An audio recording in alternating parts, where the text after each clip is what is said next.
Hey everybody, welcome back to my channel. I'm Lauren, and today I'm making another TE video for you. I'm going to be talking about healthy hair diet or a TE recovery diet, the basics, and what worked for me. Before we get started, let's go ahead and make the common disclaimer of I am not a doctor, obviously. I also want to say I do think that hair loss is really related to what you eat and your kind of like vitamin levels and stuff. So I do think it is really important to go and at least, kind of get initial blood work done so they can tell you what you need to work on, or they can tell you, hey, your blood work's fine. It seems like it's just stress. I always preach that you need to fix the underlying cause, and a lot of that can be done with your doctor's help. So that being said, this video is really great for you if you are somebody who just wants to know kind of the basics of a healthy hair diet or kind of a TE recovery diet. Maybe you're somebody who has gone to the doctor and they said, hey, it is just stress, or hey, you can just improve your diet and all of these levels will improve with it. So if you're one of those people, this video is great for you.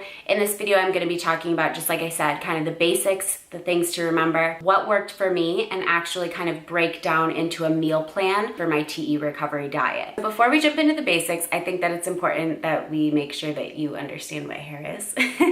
So hair is excess protein. When I say excess, I mean exactly that. It's excess. So if the body feels like it doesn't need to feed the hair anymore, or feed whatever you would say, it won't. That is one thing that I think you need to remember before we really even get any more into the basics. You need to know the basics of the basics. Now that we've gone over that, let's jump into 5 basics that I think are really important to remember. Number 1 is caloric intake. This is really important. If you are somebody who is losing your hair and you are on a diet, or maybe you're a new mom who's breastfeeding, I would recommend that you look and make sure that you're eating enough calories. This is something I was really guilty of. I think that you need to make sure that you're eating enough calories, because obviously if you're not eating enough calories, then your hair is gonna be looked at as excess and your body's gonna be like, go. Number 2 is food quality. So are you eating junk food? Are you eating whole foods? Are you eating foods that are inflaming you, that you're allergic to? I think that you need to make sure that, you are eating foods that are whole foods. They need to be good for you. And when I say whole foods, I mean good sources of protein, fruits and vegetables, nuts and seeds, good sources of fats, all of the good stuff, right? Drinking water, avoiding refined sugar. I mean, we know the basics, but just making sure that you're really honing in on that and you're really looking at the quality of your food. Number 3 is nutrients and gut health.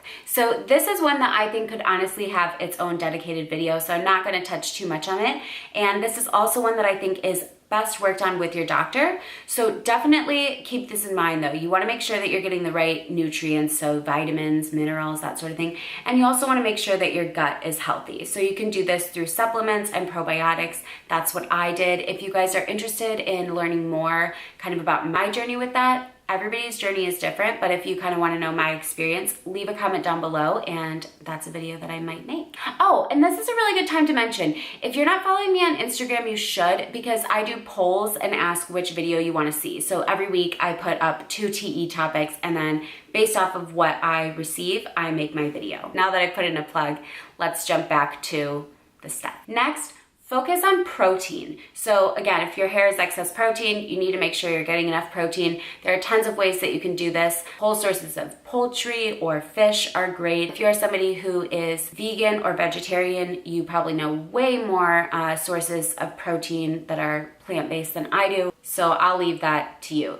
Which I would actually like if you are vegan, let me know where you get your protein. The last one goes really hand in hand with protein, and that's healthy fats. So that is great. If you want to roll that up with your protein by using salmon, that's one that I really used quite a bit. If you are somebody who doesn't want to eat fish, you can get your healthy fats through avocado, coconut oil, olive oil, seeds, nuts, that sort of a thing. So there's tons, nut butters, there's tons of different options for getting healthy fat. Okay, so now that we've gone over the basics, let's go ahead and talk about what worked for me and kind of what my meal plan looked like. Obviously, what worked for me was everything that I mentioned in the basics, but I focused most on caloric intake, increasing my protein, and increasing my fat. The way that I did that was, well, first of all, I should mention, I'm somebody who basically the way that I try to reach my health goals is I set a daily ideal, and then I try to match that as closely as possible. So my daily ideal was to do a healthy smoothie in the morning, a salad with protein for lunch, for dinner to do a healthy source of protein, protein, some vegetables, and maybe a healthy carb if I wanted it that night. And then 2 snacks during the day. So that was my basic like structure of my meal plan, but I'll get a little bit more specific of what I would actually make. So for the smoothie, I would always put in a good source of protein. So whether that was Greek yogurt or some protein powder,